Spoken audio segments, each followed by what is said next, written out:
excited. What is up, everybody? Thank you so much for joining us today. We want to thank everybody for being here, and we are super excited today. Please, please, please give a huge welcome to Erik. Erik Mena, how are you doing Hi, today? thanks. How's it going? Thanks for having me, Maria. I really love what you're doing with Can't Stop, Won't Stop, and I'm looking forward to the conversation that comes about. Thank you, Erik. Same here. I'm super, super excited.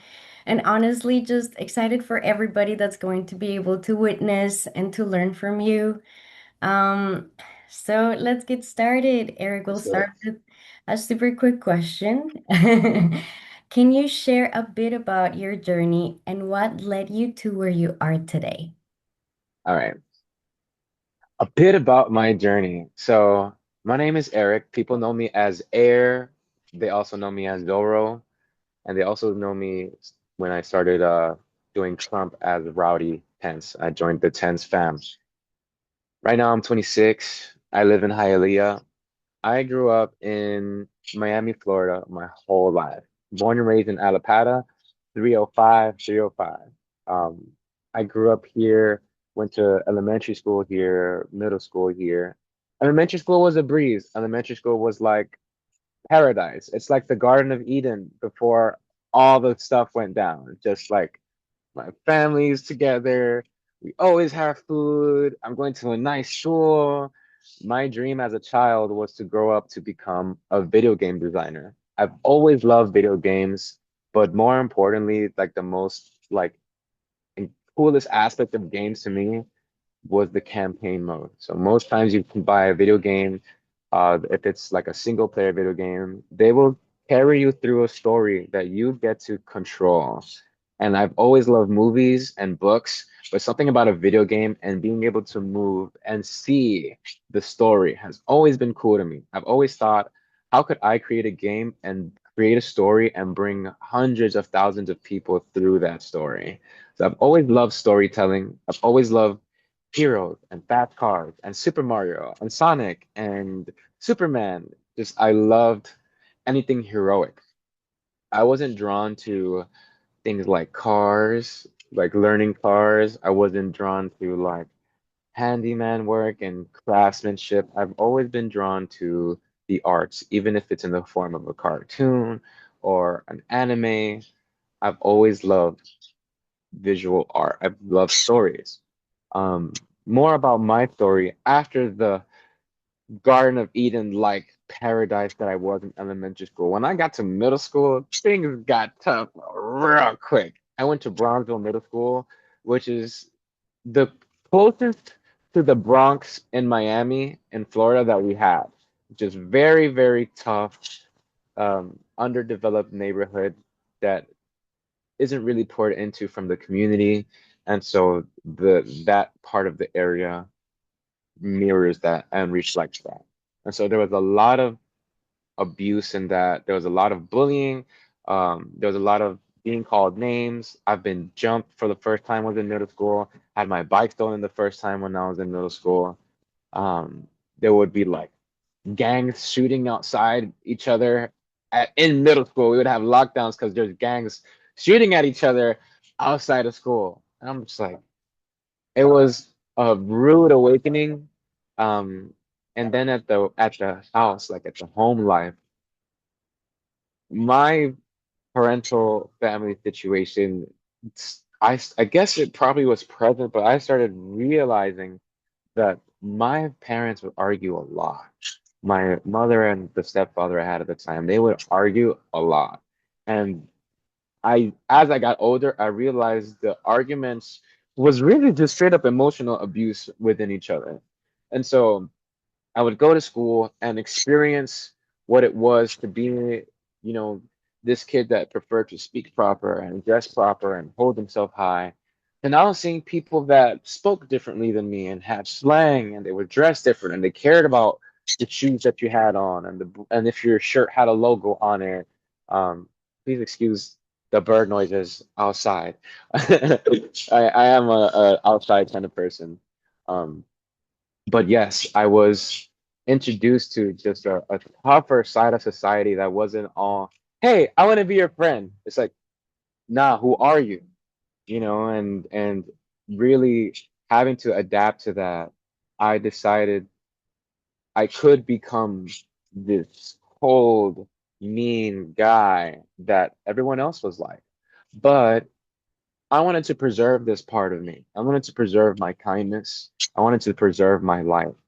And so I did the best I could at doing them in my sixth and seventh grade year. Throughout elementary school, I really had an affinity towards writing music as well. I used to sing in elementary school. And after I had my heart broken really bad in elementary school. I mean, what's elementary school heartbreak? I just had a crush that didn't like me back, and I was like, ah.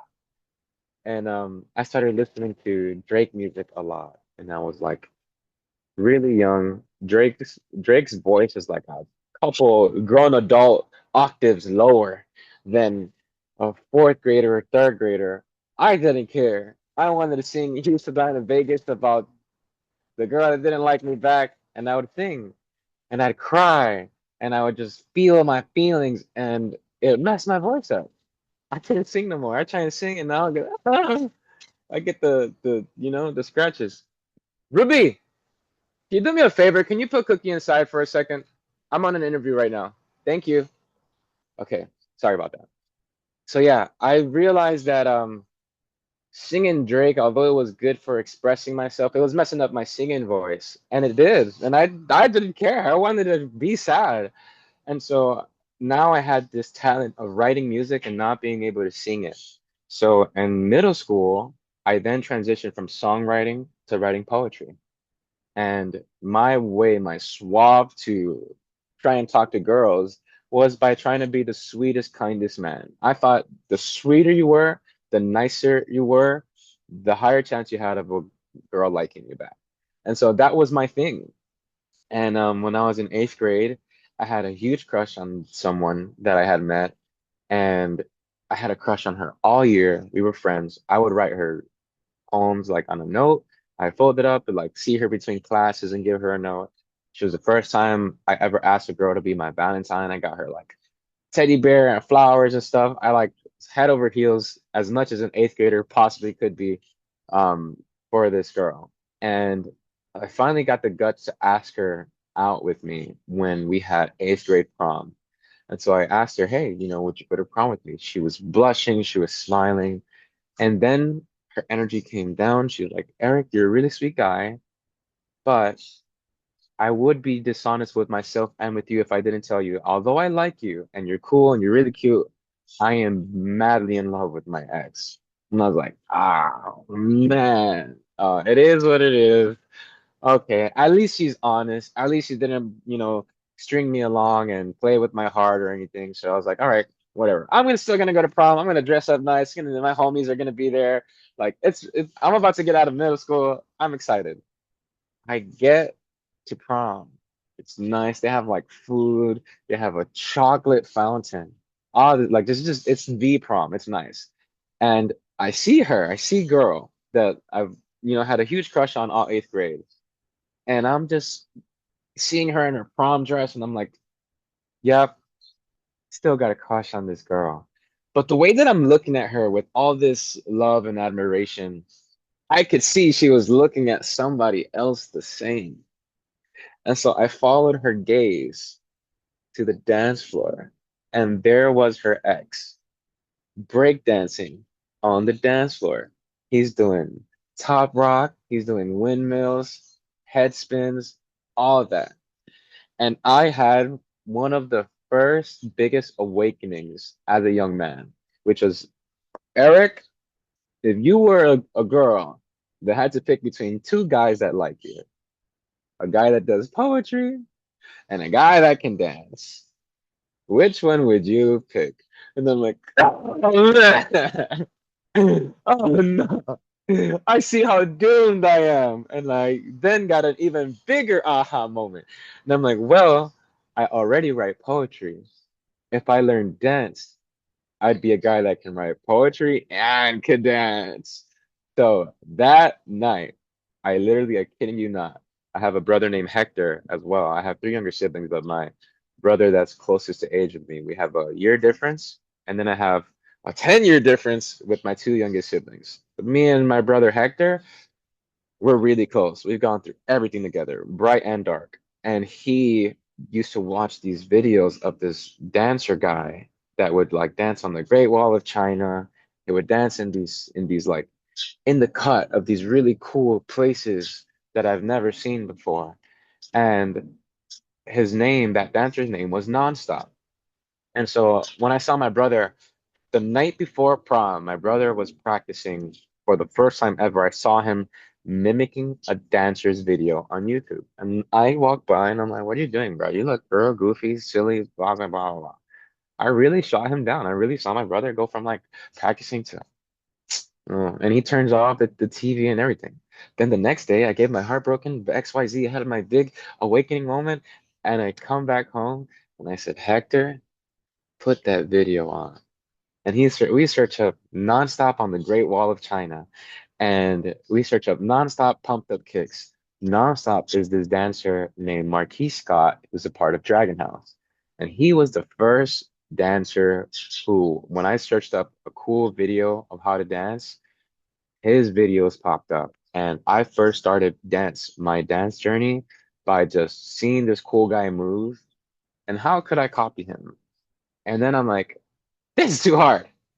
I see he's doing an arm wave. How to do an arm wave? What am I doing? I see he's doing this thing, squares with your hands. I'm like, what is that? What is squares with your hands? Tutting. Okay, what is tutting? And I started seeing on YouTube just all of these characteristics and things I would see in dance. They had moves, and I just didn't know the names of those moves. So I'm like, okay, the head, the cool head thing that looks like your head isn't moving. What is that? And I would search it up. Oh, head isolation. Oh, those are isolations. I didn't know what isolation was. And I would learn and practice at the end of that high school. I mean, yeah, at the end of that middle school year, eighth grade. Yes. After eighth grade, the volume of the domestic violence at the household just increased. The safety was on the whole time.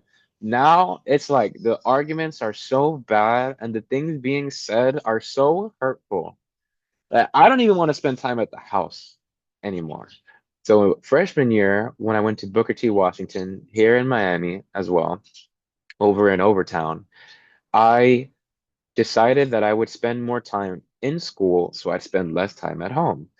There was this group called City Year that was like a group of volunteers, and they would literally, I kid you not, there was this group of young college adults that would show up to our high school and they would literally line up in two lines at the only entrance in school and they would clap and applaud every student that showed up. Thank you guys for showing up today. And it was a very like that school is next to the hood, man. It's if not in it. The kids that would walk by are like, man, that is just goofy. I'm not feeling any of that. You're cheering me on like I'm forced to be here, like that energy. But I'm a very, very happy child. I'm a very happy individual. I'm like, this is weird, but I'm not exactly mad. How could you get mad at it? They're not being mean. They're not making fun of you. They're genuinely like they're smiling, they're saying good morning, they're asking us how we're doing. I really like that. So I started going to school earlier and they would have these dances and these little chants that they would do. And I was that nerdy kid that was hanging out with the city year group and I learned their chants. I learned their little dances and the friends that I had would follow me to hang out with me before class so I could hang out with them. And with my very, very like 1 month self-taught dance moves, I would dance with them. I'd celebrate with them. And every morning was like a little celebration of gratitude for just being. And we would use chants that had our names and would address where we came from. And we would be silly. And it was really fun. It was really cool. And then as soon as the bell would ring, they would take off like their professional mask. You'd be like, all right, get out of my face. And it would be so funny, but it would be it wasn't like mean. They would take off the professionalism. You're like, oh yeah, you were laughing at me the whole time. I'm gonna get you now. And it was just seeing the humanity for it. It was just really, really funny and cool and humbling. Throughout school, freshman year, I would literally practice dancing every single day by just walking in the halls. I would learn a tutting combo, let's say the night before. So I had a curfew. My parents would want me in bed by like 11 o'clock at night or 10 o'clock at night, and we lived behind a church. I would wait until my parents were asleep, 11:45, midnight, and I would sneak out of the house and I'd jump the gate to the church so I can use their free Wi-Fi. And I was like, I'm not trying to get caught, I'm not trying to get in trouble. So I jumped the gate, sit down with the free Wi-Fi outside with my phone. I'd connect and I'd search up one setting combo. This is the first setting combo right here. I'll do it. It's the first setting combo I ever learned. I would go in front of the church at night, every single night. How could I learn a tutting combo?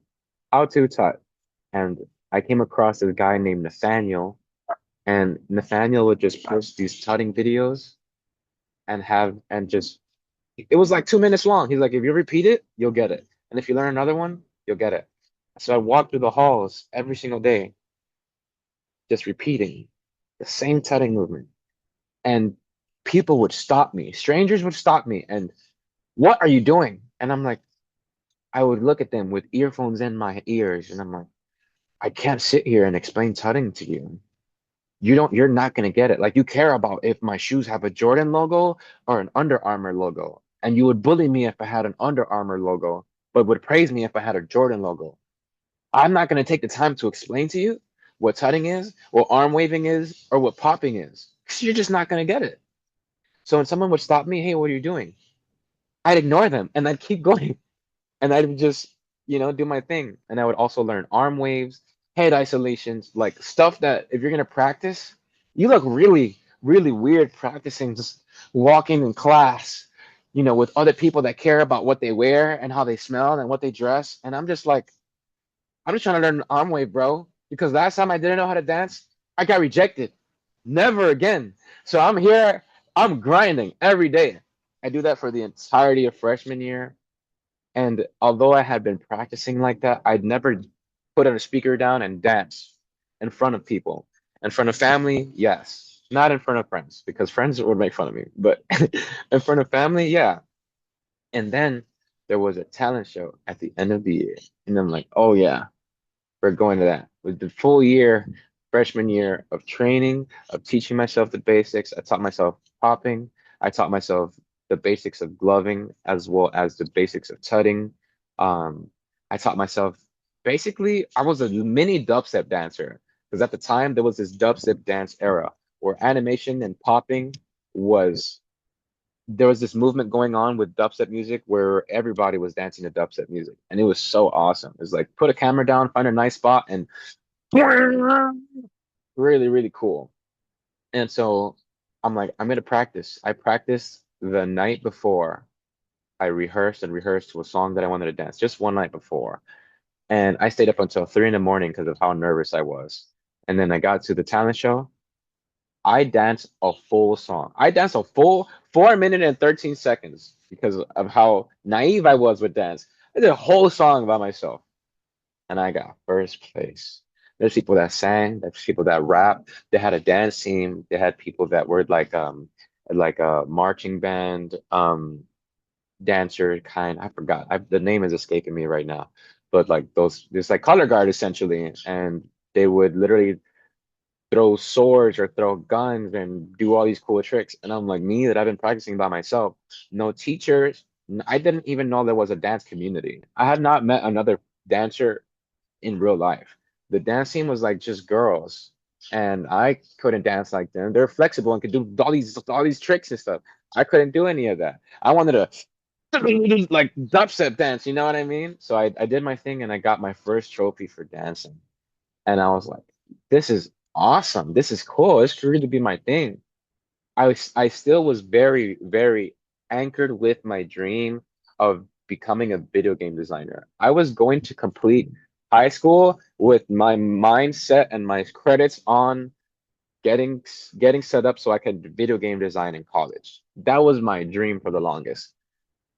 The transition with freshman year and sophomore year, there was an argument that was so bad between my parents that one day I left the house. One day I'm like, you guys are going crazy. You guys are breaking stuff, saying disrespectful things to each other. I can't even sleep. I'm gonna go sleep over a friend's house. So I slept over a friend's house for the weekend. My mother asked me to come back home. I had already finished freshman year. When I came back home, the house was a mess. I'm talking like it looked like a smash room where you just like the couch is ripped up, the TV is broken, the oven's broken, there's holes in the wall. Like, did you guys even argue or did you guys like just break everything? And in the middle of all this wreckage that was my house, my mother was like, okay, as you can see, me and my partner are having a lot of, challenges in our relationship, and we really want to work through these challenges. So he has family that lives in Colorado Springs. We want to go move with them and see if maybe being around his family, having their support, will help us as a unit. I was like, this man is doing all this in your life, and you want to go across the country with him? She goes, my mother, she goes, well, you can either come with us or you can stay with your grandpa who lives behind the church. I love my grandpa. I don't live behind the church no more. I ain't trying to go to church all the time like that. That just wasn't my thing. No attacking anybody else. This wasn't my thing. And so I was like, ugh. Stay with my grandpa. Like I lived with my mom my whole life. I'm not trying to stay with Gramps. And so I went with mom. I said bye to my entire lifetime that was here. I was 14 at the time. So I just said bye to all my childhood friends, to, all the memories I had here. Like Miami was my home. And I went to Colorado Springs sophomore year. When I got there, of course, there's a lot of details that go in between, but I just want to keep the gist of answering the question of how I got here. So when I got there to Colorado, we arrived on July 14th, the day of my brother's birthday. And not even 3 weeks later, the day before my birthday, August 4th, the tension, the incompatibility with our family unit and that family unit was so strong that the day before my birthday, we were already homeless. And now we were in Colorado. All my family was here in Miami. While we were up there in Colorado, now homeless, my stepfather was working for a Mexican family at the time. He was working in construction and his boss was Mexican. He told his boss, hey, I just got kicked out, me and my family, we don't know what to do, XYZ. And I kid you not, his boss was like, your family just got kicked out of their house and you guys are homeless now? Well, I have two kids that just went off to college, and we just so happen to have two empty bedrooms now. We would love to help you guys get back on your feet. You wouldn't have to worry about rent, about utilities, nothing. You just want to make sure you guys are good. Let us know if you guys are down. We said yes, and they picked us up, and there is no tragic after story after that. I love Mexican people so much. These people welcomed us like we were them, like we shared the same blood. They didn't charge us any rent. They gave me and my family two bedrooms to be in. They fed us breakfast, lunch, and dinner. They spent time with us. They tell us stories. They never treated us with a bad attitude. They would exchange recipes with my mother. They were the most beautiful human beings I've ever met. Shout out to all Mexicans everywhere. For real. Viva la raza. And so after having a about 2 month period of being there, my mother was like, I cannot keep taking advantage of these people. I feel really bad not having a job and not being able to pay these people for how kind they're being to us. So the whole time she was looking for a homeless sheltering program. Now, why is my mother looking for a homeless sheltering program when she has a partner? Partner she was with, as in that age, I'm figuring this out as well. He ended up leaving back to Miami. Hey, mom, why did our stepdad go back to Miami? Oh, he had probation in Miami. And when you have probation in one state, you're not allowed to leave that state. He left that state to go be with us in Colorado. And when he was over there and things went down with his family, they threatened him. Like, oh, you think you're hot-ish? Well, we're gonna send you back and we're gonna call the cops on you and so out of fear. came back to Miami. Now it's just me, my siblings, and my mom living with this Mexican family, looking for a homeless sheltering program. And my mom found one. The homeless sheltering program we found was called IHN, Interfaith Hospitality Network. Interfaith Hospitality Network was this program that was essentially a private housing shelter that would last about 9 months. And the goal of the program was really simple. It would house four families at a time in one house. And within those 9 months, you would have a job, you would have a car, a home, and the money to maintain all of those. And the program was helping you get all of those. They had resources like crazy. Within like the first 5, 6 months, my mother got a job, we got a car, and we were already saving up for our home. I was attending school, all within like 5 months. Our life had completely turned around. I was going to school since the program started, and so I would have this double life of during the day, we would be all four families would be in this one house. We would call that the day house. But I had school, so I would wake up in the morning, be at and go to the day house because we'd be there during the day. It was a nice townhouse that could fit the four families. Um, we did not have an oven because families before have broken and burned the house down, so everything was microwave. And the only real food I would eat would be at school or at night after school. We would have churches throughout the city. A church would sponsor us for the week. And I kid you not, these churches were like mansions huge. You would go through what seemed like a mansion level of a church, and there's an underground floor with more classrooms and bedrooms and game rooms and kitchens. And I'm like, I ain't never seen a church like this. It was really, really cool. And they would house us at night and we would go to the day house during the day, and during the middle I'd go to school. Nobody in school knew about my life. I wanted to join a dance team and they didn't have one. So the best friend that I had up there at the time, his name was Marcus Sparrow. He was from LA, and he was the one that introduced me to choreography. He was the one that introduced me and opened my eyes to how big the dance world was.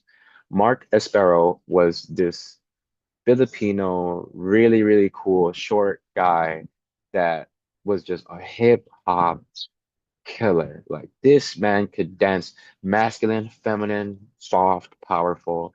And when I met him, he had asked me if I knew how to dance because he saw me, tweaking out. And he's like, I see you're doing the moves. You know how to dance? I'm like, yeah. And I showed him some cool dance videos. I'm like, yeah, look at me. And I'm like, look, I won my talent show. He's like, that's so awesome that you won your talent show. You want to see some of my dance videos? I'm like, yeah. He shows me that he was a part of this dance crew called 323 Area Kids from LA. And they, at the time, they had one, I believe it was 2014 or 2015. They had won one of the mega crew World of Dance battles. So here I am saying, look at my talent show video. He's like, look at the $50,000 competition that me and my dance crew won. I'm like, whoa, that's crazy. That day, we went to the park and he taught me what 5, 6, 7, 8 was. He taught me what counts were. He taught me what hip hop was. He showed me, look, this is hip hop. This is what you see. And I'm like, wow. And so we wanted to start a dance team because we couldn't find one. We were literally looking around. The school had a step team, but they didn't have anybody that represented dance. So we ended up having an audition for dance because they didn't have a dance team. When we had our audition, everybody that showed up was awful. They didn't know how to dance. And so we looked at each other at the audition and we're like, man, let's just teach people. So we started a dance team that ended with 14 members. 10 were girls and four were guys, aside from me and Mark. And we taught all of them how to dance. We taught all of them how to dance, and we were doing pep rallies at our school. We performed at the talent show and got third place as a group. It was really cool. I ended up getting a girlfriend there. Like my brother, he was attending middle school. My brother Hector, and he was now a musician, picking up the saxophone, going into percussion for the first time. And he was literally about to be in a parade for St. Patrick's Day in Ireland. They were gonna fly him out to Ireland for a St. Patrick's Day parade. Like we were in a cool spot. And I was, a training under someone who had won mega crew level, you know, dance events. And so we were like in the ripest of our niche in our hobbies.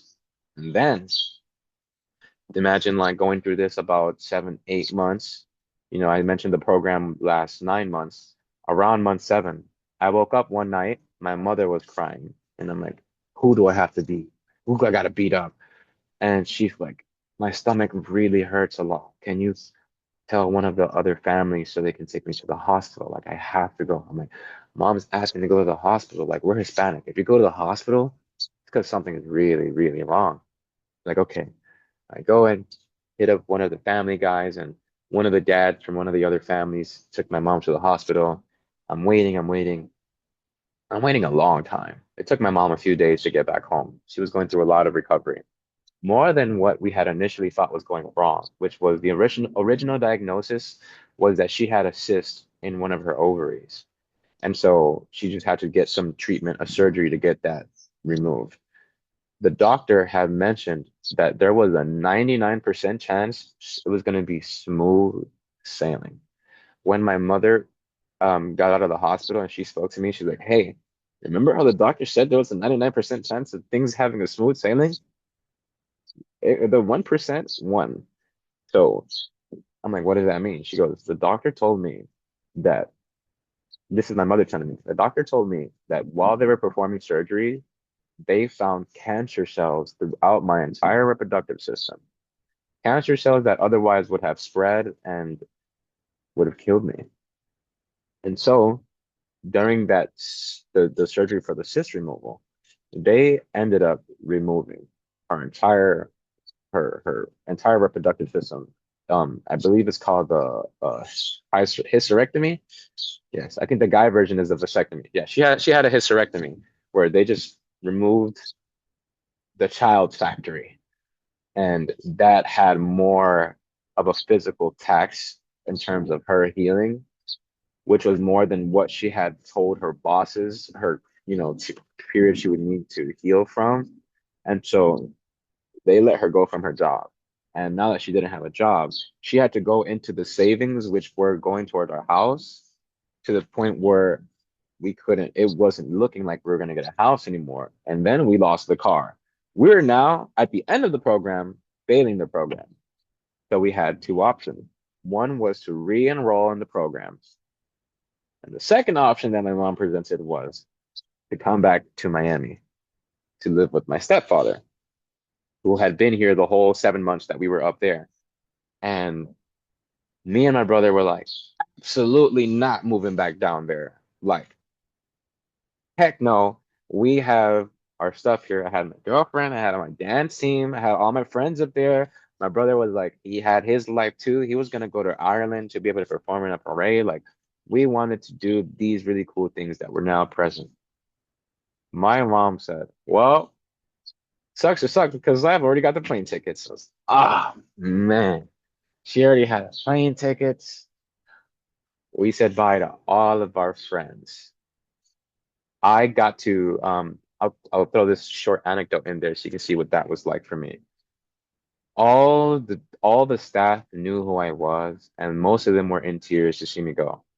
My history teacher, my US history teacher, Mr. Kennington, never forget that man.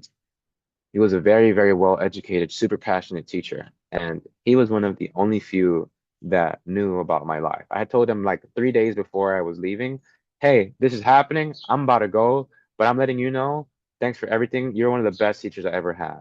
He's like, you can't just slide that like as a. I was like, well, what I have to go to class. I'm not gonna have a deep convo right now. But I just told him briefly what I was going through.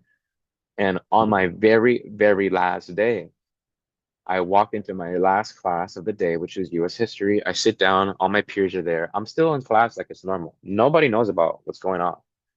Um, and so I sit down. He literally, he literally shows up. The teacher shows up, walks in. All right, guys, pull out your notebooks.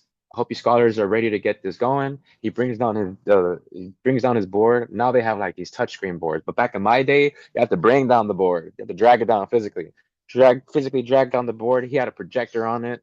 It wasn't this smart board stuff. He had a projector on it. He's like, all right. He sets it up. He sits next to the board. He goes, guys, I'm kidding. We're actually going to do something a little different today. And so he turns off the projector and he goes behind his desk, and he asks some students for help. He's like, can you guys come over here for a second? And he starts bringing out bags of chips and soda and snacks. And he goes, if you guys didn't know, and he starts pulling up a chair to the middle of the classroom. If you guys didn't know, our young scholar here, Eric, is going to be leaving us. Today is actually his last day. I was like, he's like, aside from today being his last day, Eric has shared with me that he has gone through something quite extraordinary, and he still maintains a smile every day. He's still a good kid. So I would love to, if it's okay with you, Eric, he now looks at me. I would love if you would share your story with the class. And so I was like, let's get it. I stand up. I'm a talker. I'm a yapper, clearly. I get up and I go to the stool in the middle of the classroom. And I knew if I looked at my peers' eyes, I wouldn't be able to keep a straight face. So I looked down a little bit and I zone out and I just started sharing everything that I'm going through. The move, being in the homeless program, sleeping in a church every night, waking up every morning very early to go to the day house, to shower and share space with people that aren't even your real family, to living the double life of not being able to buy your own clothes or buy your own shoes, buy yourself food that you want, not being able to have the phone and have the earphones and all the things, all the cool things that, normal kids get to have in the US. I didn't really get to enjoy those things.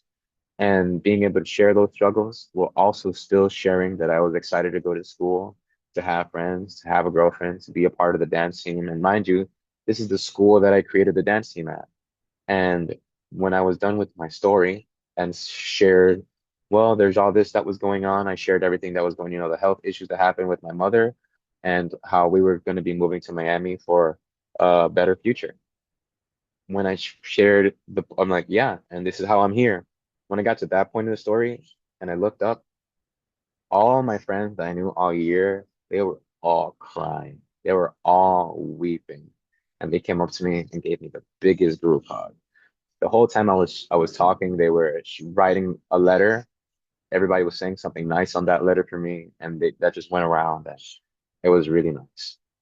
And then 3 days later, we hop on a flight back to Miami. I get here the end of I hadn't finished sophomore year yet. I get here at the end of sophomore year, but it's still a few months. It's like January, February. There's still a few more months left to school. School ends like in June. Pretty much, May, June. Yeah, yeah, yeah. So there's like 2 or 3 months left. The month that I got back, the month I got back, my life went from being captain of the dance team I created, having a girlfriend, all the friends and all that. Within a month of returning, this was the day that I would wake up to. I would wake up and my parents would be in another room and a literal gang member was in another room with his girlfriend.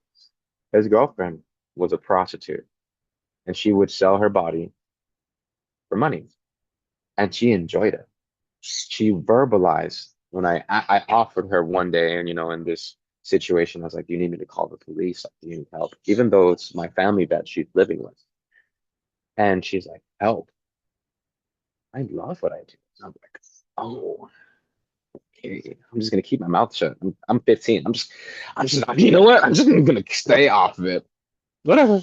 So I just said, it's okay. If you needed help, I couldn't go to sleep right, having not offered that. You're okay? I'm gonna just focus on me. I'm gonna go do my own thing. And so that was like, she was one of my roommates. And my parents had a third in their relationship, and she was also a prostitute, and she was on the same energy. And so I would wake up to this household, and the house would always smell like weed. I would see bags of Coke around. I would see pills around that I didn't know what the names of those were. I would see my family, tripping out or drugged out on something, and I would just practice my dance. I didn't go to school since I got back from Colorado. Um, and sometimes we would have to leave the house because the women are working. Sometimes we would get back from hanging out with a friend and we couldn't go inside the house because the women are working. And the work the work that was happening was paying for all the bills, was getting us rental cars, was getting us the phone. I went from homeless to I had the brand new iPhone. Any pair of shoes you want, you point at, you can have because of this that was going on. And whenever gang member roommate would have friends over, friends would come over and they would all clearly wear the same color that showed that they were in a gang.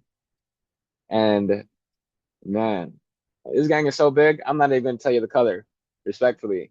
It was, yeah, yeah, man. And so I was like, okay, I asked my mother if my stepdad was a gang member now, if that's what he had been doing. And she said that he wasn't, but the other gang member that was there, he was best friends with him. You're best friends with a gang member, you're essentially gonna be surrounded by that lifestyle. And so there would be times I have memories of like my stepdad at the time picking me up and saying, "We're gonna go somewhere." And he'd take me to a dark part of the neighborhood I had never been to before. That's very, very, very, very hood. And he would leave, come back, and he'd have a stack of cash in his hand and put it in his pocket. And we go to another location. You leave, come back, he doesn't have a stack of cash. Now he has a sawed-off shotgun. And then we go somewhere else, come back. What'd you get this time? Like bullets for the sawed-off shotgun. I'm like, what's happening right now? I play Call of Duty. I know what a gun is. You know what I mean? And so, like, why do you need a gun? And there was all kinds of like arguments that would happen in the house, all kinds of like things that were thrown around verbally that you can never take back, that you would think you'd never hear unless you were literally watching a drama TV show, like Shameless, like Ozark, like Breaking Bad, like seriously, seriously, seriously crazy stuff. Verbally, the emotional abuse was insane. The men would beat the women, and a lot of that was just hard to be around. And so I got really good at putting earphones in and shutting the world out and just dancing this whole time. The only anchor I had towards the girlfriend that I had left that I tried to do long distance with, I couldn't. I had to break up with her because I feel like I'm dating my phone. I cannot. I wake up, I love you to Siri. I can't do that. Sorry. And so I had to let that go. That was hard. And I had to leave, Mark, that was my best friend. I had to leave my dance crew. All of that was hard. And dance was my only anchor to that old self that I had. And now stepping into this new future meant being okay with the negative things that was going on. And I was not okay with it. So I shut it out and I remained in my dance bubble and I trained and trained and trained because dance was my literal only escape. And then one day I'll call them the strangers. The strangers of the house, the women that would work or the prostitutes, the gang member, they all left one day. They all went to they were dropping off gang members' dad to the airport. When they went, they got in a car accident. We didn't know. But we just didn't hear from them for a few days. Mind you, as illegal as it was, as immoral as it was, the women, the strangers that were not part of our immediate family unit, they were the ones that were the breadwinners of the house. The men were not working. Their work was pimping the women. And now, and by pimping, I mean forcing the women to, you know, have sex for money. And oh my goodness, I don't know why I'm getting a call and how to end it. I'm going to put do not disturb. Yeah, I'm very uncle status when it comes to technology. Are we still here? We're still good? Okay. So I noticed that I okay, no, they had all left to the airport. They got in a car accident, and it was just our immediate family unit. Because it was our immediate family unit and nobody was working, we couldn't afford the rental car that we had. And the house we were in, they got it illegal as heck. That's a whole different story. But they got it illegal as heck. And the reason why I'm so verbal about these things is because I'm gonna get to the moment. It's not like I'm outing myself right now. One day after the car accident, um, one of the women that was in the relationship with my stepdad and my mom at the time, um, she came back from the event. She's like, I wasn't even in the car. I just left. Like I was okay. But she came back and my stepdad was like, so what's up? You trying to work and blah blah blah. And she was like, no, I don't want to do that anymore. I'm not trying to live that kind of lifestyle. Now that I had a break, I see that that's not what I want to do. And he said, well, nobody was ever forcing you to be here. Nobody ever, you know, like I'm not holding a gun to your head. If you don't want to be a part of this lifestyle, you can leave.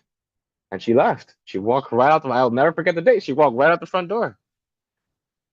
After that, um, we were in this plateau of my stepdad looking for work, my mom looking for work. I still saw that they were like smoking weed in the house and stuff like that, but that was my new normal.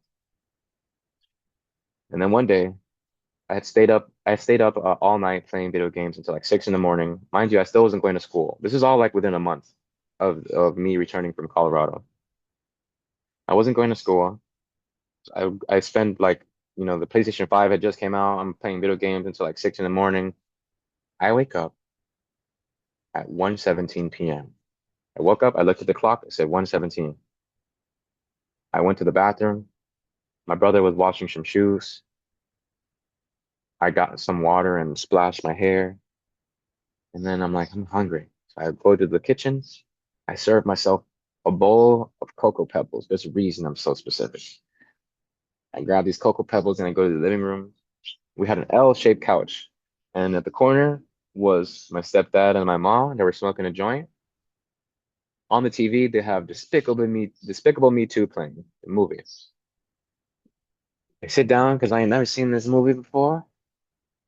The front door is right next to the TV, probably like 10 feet away, 15 feet away. Take one spoonful,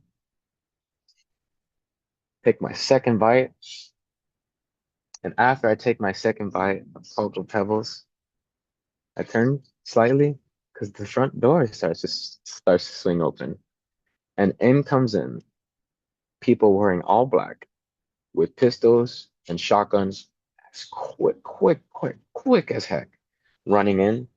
Miami-Dade Police Department, get on the ground. I'm 15 at the time. I have full cereal in my hand. I'm just on that second bite. I finish chewing. I'm slowly putting because I know how this country is. Any sudden movement and that's a shot. So I'm slowly put my bowl down. They're walking up to me as I'm doing this. I'm bringing my hands up. At the time, because I'm 15, my youngest siblings were 5 and 4. They start running over from the side. And I went from trying to be steady to, as soon as these men with guns see a movement, God forbid they blast and shoot my baby siblings. So as I'm about to put my hands down to go and warn them that my siblings are coming, my mom was 10 steps ahead of me. She runs past me and she goes in front of them. And the police went from directing all their attention to us to everybody turning to the babies. And I'm like, I just cover my fucking face. And I'm sorry for cursing. That was a lot. I cover my face and I'm like,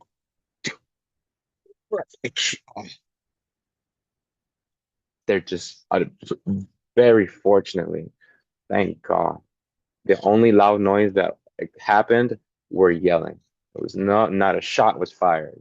It's, get in the ground. What are you doing? We didn't tell you to effing move. And they see that it's my siblings. They understand. They move my mother. They grab me, put me up against a wall. I tell them, you guys haven't even showed us a warrant and do not consent to searches.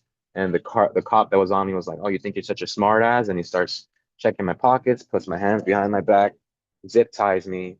He asked me if there's anybody else in the house. I said, yes, my brother Hector. My brother Hector was sleeping. Literally, we had transformed a walk-in closet into like a little room with like a bed and a TV. That's how big the walk-in closet was. He's sleeping in there. They went into the room. They're yelling, Miami-Dade Police Department. As they go into the room, they kick the door down. And then after like a few seconds, my brother comes out without a shirt, wiping his eyes, crying. And they lay him down in front of me.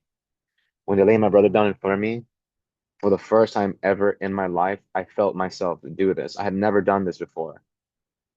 I was laying down in front of my brother, and it's like if you've seen a horror movie and it's just too much, or there's too much gore, there's just too much violence that you stop and you're, I can't watch it. It felt like that, and I wanted to do that so bad. But you don't get to skip life. You don't get to skip this cutscene. You have to sit through every heavy, filled second that this experience has to offer. You can only surrender to it. You can't run, you can't fight, you can't have attitude. It's only going to have consequences. I lay down there and I felt myself rising, and I could see my body and I could see my brother in front of me, but I couldn't feel anything. I wasn't crying. I wasn't angry. I was just floating, watching us as the police were questioning us, grabbing us, and I just had this empty, I was an empty hollow of a shell as they picked me up and handcuffed me to a chair like this, and left me there. My parents, they took away to to jail, and it was just me and my siblings in this house that now remained with all these all the evidence. I told you I woke up at 1:17 p.m. I went and I dipped my hair in the water, and then I got myself some cereal, and then the police came in. They told us we had to wait for detectives to show up, um, in order for us to be able to get processed for uh, um, to be processed in a fostering program. And so we waited for Department of Children and Families to show up. They got there first. They got there around 3 o'clock. So I've been handcuffed for about 2 hours. And then my brother Hector was in the back of another patrol vehicle. The caseworker's name was Sonia, and she showed up, saw us and my siblings. And the whole time, my siblings were like, I think I said earlier that they were about five. I think they were younger, probably like 4 and 3, just barely able to talk. Because they were not scared at all. They were literally like, Eric, what's happening? What do they have? Those are guns? What's that? Where's the bad guys? How long are they gonna be here? Where's mom? And I'm just like, everything's gonna be okay. Like, it's all right, guys. Like, yeah. And then the police were like, you said that's your stepdad. Where's your real dad? And I'm like, he left. Why'd he leave? Where'd he go? He's like, he left my mom. I don't know why he left. I think about that every day. And they're like, oh, we didn't know that. Sorry. Literally three different cops asked me, where's my father? And I was like, just a confused 15-year-old. Oh, how old are you? And I'm like, you got some ID? I'm 15. I have a student ID. They're like, you're 15? Yes. And after the Department of Children and Families got there at 3 p.m., took my siblings, that was hard. Then I started crying. When I couldn't even hug them. I literally just like in front of their face to my sister, who's 1 year older than my baby brother, and she's a baby herself, to look at her and just be like, I know you're not gonna know anybody that you see. You're not gonna understand where you are. Promise me one thing. Stay next to your brother no matter what. You fight if you have to. You yell, you tell people, I'm not leaving my brother. Do not leave your youngest brother alone. Like, okay. And my youngest brother didn't even know. He's like, what's happening? I'm like, I'm gonna go see you guys later. We're going to a new house, okay? We're gonna have a lot of friends. There's gonna be a lot of other kids our age. They're gonna give us food. Mom and dad are gonna be there. Like, okay. All these lies. Mm. And so they left. And now it's just me and my brother. Why are me and my brother here held by the police now? The police were telling us that they were waiting for detectives to show up. Mind you, I had been in handcuffs from 1:17 to 3 p.m. And now the Department of Children and Family took my siblings. At about 5 p.m., I finally asked the police if I could. Every hour they let me switch from from being handcuffed to one arm of the chair to the other. Every hour they let me switch. And around 5 p.m., I'm like, can you guys? I see you guys have my brother in the car. Do you guys even have AC in the car? No. Can you please switch with my brother? Can you let my brother sit in the chair so he cannot be in a hot car? So they throw me in the car and they bring him out and handcuff him to the chair. And now they have me in the patrol car. I am like this in the patrol car. This is the seat. As a 15-year-old, I'm like this, handcuffed in the car for another couple hours. At 7 o'clock, they allowed us, they allowed me and my brother out of being, they removed me from the patrol car. They got him out the chair. They put us both in the same patrol car. He was right next to me. Me and my brother. I'm 15, he's 14, wearing handcuffs. Eric, that's insane. Yes. Oh The my, windows are cracked, and the police behind us, the police that came and did everything, we hear, me and my brother hear everything they're saying. There's three of them on the trunk, two men and one woman. All right, guys, time for the police report. I can look and I can see them bring out their computer. I can hear everything. So, all right. So, mind you, the way that I've told you the story is how it happened. Ate the two spoonfuls of cereal. Me and my parents, they were smoking a joint. We were watching TV. So we heard a loud bang noise, and the children were screaming in pain. So we entered the door, which was already wide open, and we apprehended the family who had drugs all over the place. And me and my brother are looking at each other like, mind you, this whole time, they still have us waiting for detectives. They fabricate the whole story and make it so villainous. Like my parents were beating us while they had needles out and coke on the table. Like I know what those things are. I didn't see any of that ish. I just saw them smoking a joint. You know what I mean?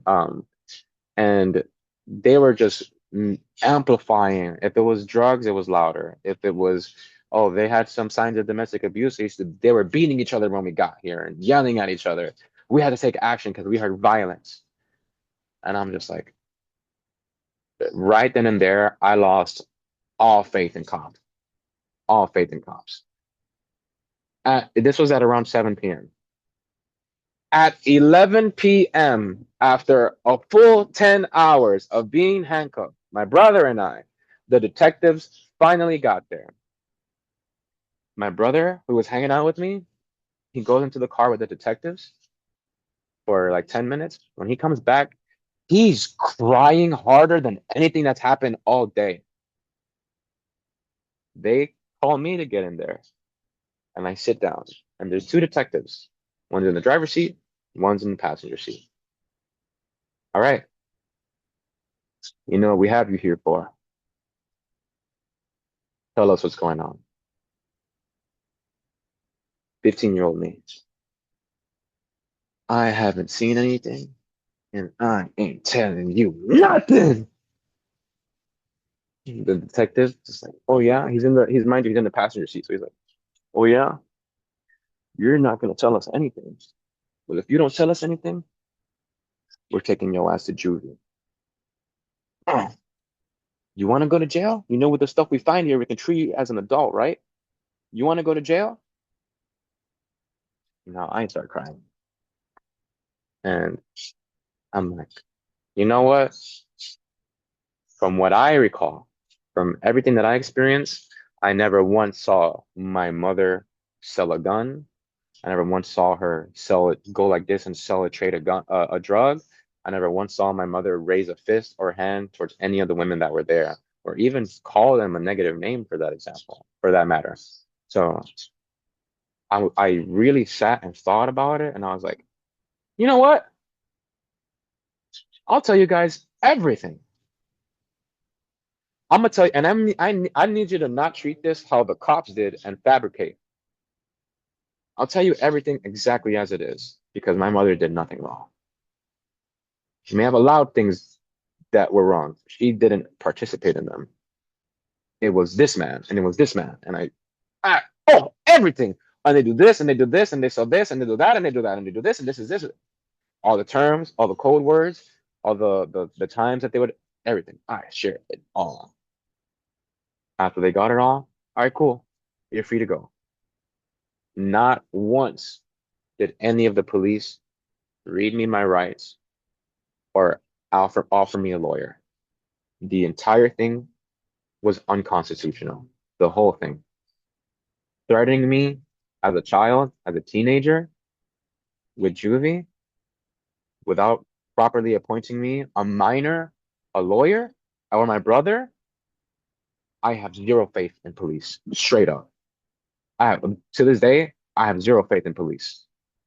Straight up. Especially so hard as they treat the Latin community. Absolutely not. I will never forgive them for what they did that day. And then they took us to an orphanage way up north called His House. And me and my brother Hector got to pick. They literally let us walk back inside the house, the police, that same night. Okay, detectives questioned us. We got questioned. They got what they wanted. All right, you guys can go inside and get one backpack and fill it up with your belongings. That's all you'll be able to take with you. I grabbed my backpack. I looked around. I saw clothes. I saw stuff that I might need, shoes. I grabbed my PlayStation. I put it in my backpack. I grabbed like one outfit, put it in my backpack, closed it up, and we left. We get to his house late, like it's like 1 in the morning. They take my things. They asked me if I had a phone, and I said no. And my phone is in my pocket. I go inside. I don't even remember what it looked like from wherever I walked in through. I don't even remember what the building looked like from the outside. But I remember going to the bathroom, looking in the mirror, and just feeling empty. And then I went into my dorm, and there was another kid in there. His name was also Eric, and he was sleeping in a bunk below me. When I laid on my top bunk, I could hear the kids around me in that room. There was like 6 to 8 kids in that room, and they were like tweaking out, bro. Like I tell you, like I'm trying to sleep, and all you hear is, and I'm like, what is this? And never in my life have I ever cried myself so hard to sleep than that night. The next day, I went to their version of school. At this point, sophomore year, I was about to hit probably like algebra 2, which is like after geometry. Yes, in the school system here, it's algebra 1, geometry, then algebra 2. I already did algebra 1 and geometry. I'm due for algebra 2. I get to his house, the orphanage, and there before algebra 1 mathematics. That is the level of education that the class is at. So that is the level of education they're teaching. And I'm like, I'm gonna rot here. Oh no, this is bad. And the teacher, in the middle of her teaching, breaks down crying. You guys, you need to do something with your life. You need to write a book, do something. You're meant for more than this. And the kids around me laughing.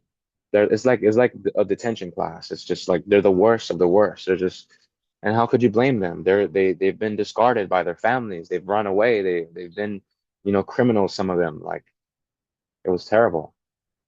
And I'm like, I cannot believe this is my new life. And I'm in there with my brother Hector. Cannot believe this is our new life. And then I hear two small voices, Eric. And I look, and it's my baby brother and baby sister. And they come I up to was me and gonna hug ask me. you about them. I'm like, Yes. what happened to your baby? They came up to me, they hugged me, and our caseworker was behind him. And she's like, you got some hard-working family.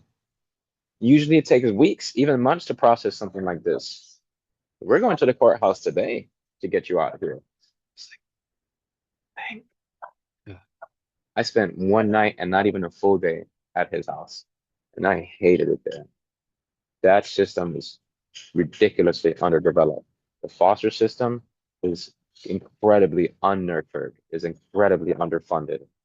Awful to witness, even worse to experience, even more painful to think that there's people still there. Um, and to think that that's like the best we got to offer. Oh man! But yeah, aside from that, um, I ended up moving in with one of my aunts. Like, Sorry, say that again. no, no, that is really sad. And Yes, yes, it's very unfortunate. It's very sad. Um, I was just happy now that I was able to get away from there. And then I ended up moving in with my aunt, who was just the most stable. I have three aunts.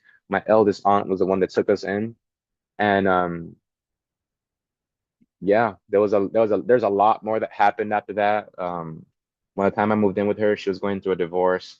Her husband was emotionally abusive, and I only noticed because my stepfather was. So when I pointed it out, I helped initiate her divorce. He was like, "Wow, you're really opening my eyes." I stood up for her and stood up against my uncle for her. And by doing so, he wanted to give us back to the orphanage. So, he was like, "All right, you may destroy my marriage, but I don't have to keep custody of you anymore. So we're just giving you guys back." This had happened in a span of about 5 to 7 months. I was attending school now. I was attending Miami Springs Senior High School. Meanwhile, my mother was in jail, and my brother was attending Miami Springs Middle School. My youngest siblings were in school as well. And when my aunt and uncle were going to kick us out, my mother had been released from jail from a few weeks already. She was on house arrest.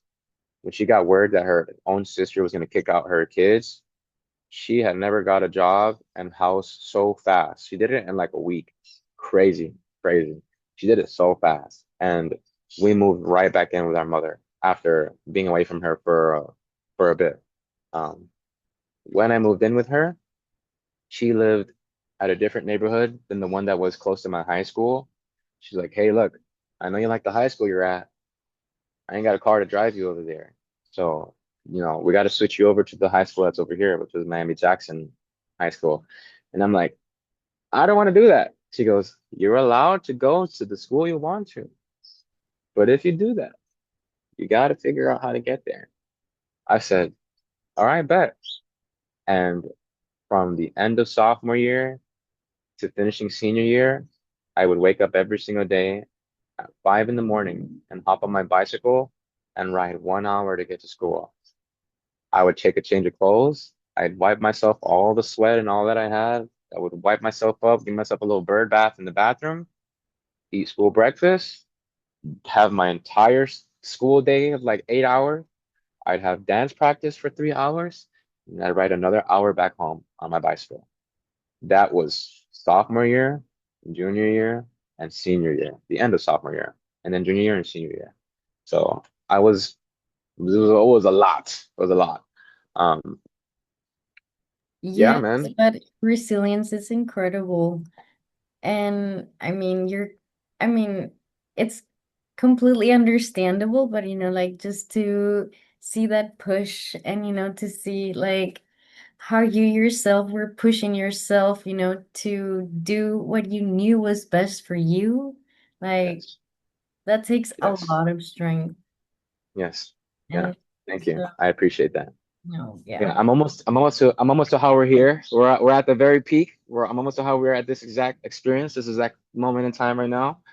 All right. So I do all that. I go to school, put the discipline into getting there and all that. I was on the dance team junior year, and I became co-captain of the dance team senior year. I had mentioned that when I was a freshman, I won first place in the talent show. I had this trend happening for me. Every talent show was like a test to my skill set. Freshman year, I got first place. Sophomore year, I moved to Colorado, started a dance team. We got third place. My junior year, me and my brother rehearsed one night before the talent show, and we got second place. There was first place, third place. My junior year was second place. My senior year, all right, so I had one, and then three, and then two. This has to be one. It has to be one. But we rehearsed because junior year, the reason why we got second place, because we rehearsed one night before. So senior year became a little bit more responsible, and we came up with the choreography and everything. Not one night before, but 2 nights before. You're gonna have to be a little bit more responsible. And we got first place in the talent show. Really, really cool. I will Go. never ever give that up. We did that. That was Let my first time I won prize money for dancing. mm, Really, really cool. After I graduated, mind you, This whole time, all the traumatic things I explained to you, I am always practicing. Every day, although I wasn't going to school in that period that I returned from Colorado, I was deep into learning tutorials, learning videos, learning how to dance. And so, and now I had my foundation with hip hop that I was learning. I was practicing grooves and researching the culture, and just practicing different styles that I could see and implement to my main style, which was dubstep dancing, but was now becoming this new thing that I didn't know what it was yet. I graduated high school, and because of how much dance has stood out for me in school, I had a switch junior and senior year. I made a subtle switch that changed who I was forever, which was this video game design stuff is cool, but I am awful at math, terrible at science, good at reading, good at writing, but my computer skills, my technology skills are not there, which is really hard when you want to be a video game designer. But I'm like, really, what I really want from the video game designing is the art of storytelling. And now that I've won talent shows, I already know how to do that. I can guide people through a story so much that they think I'm the best compared to other people telling their stories. So I don't really want to do video game designing. I want to be a storyteller. And it'd be really cool if I could do that through dance. So big plan I came up with. I'm gonna apply my junior and senior year, build my credits up artistically, form good relationships with the strongest teachers there, the most academically achieved teachers there, so that they could give me the teacher recommendation letters for the scholarships for New World School of the Arts, all that. I was gonna go to Wolfson campus for 2 years, train really hard, dance studios, compete, enter a dance crew, and after 2 years of sharpening my blade as a dancer, I'll audition for New World. That was the plan. I graduated 2017, 17 years old. I was out of school for about a month, 2 months. I had already applied for the scholarships and I got them. I already had those teacher recommendation letters and I had them put away. I had all my stuff put away in a box. I woke up one day. My regular day, I would wake up, I would go play football, I would go hang out with friends, I would dance. I didn't have a car or anything, but I was 17. I'm a freshly graduated kid, you know. One day, my grandmother walks in and she gently rocks me because I'm sleeping. Eric, Eric, yes, grandma. She goes, Eric, mi amor, lo siento mucho, pero tu mamá está presa. Le probaron un examen para droga y no lo pasó.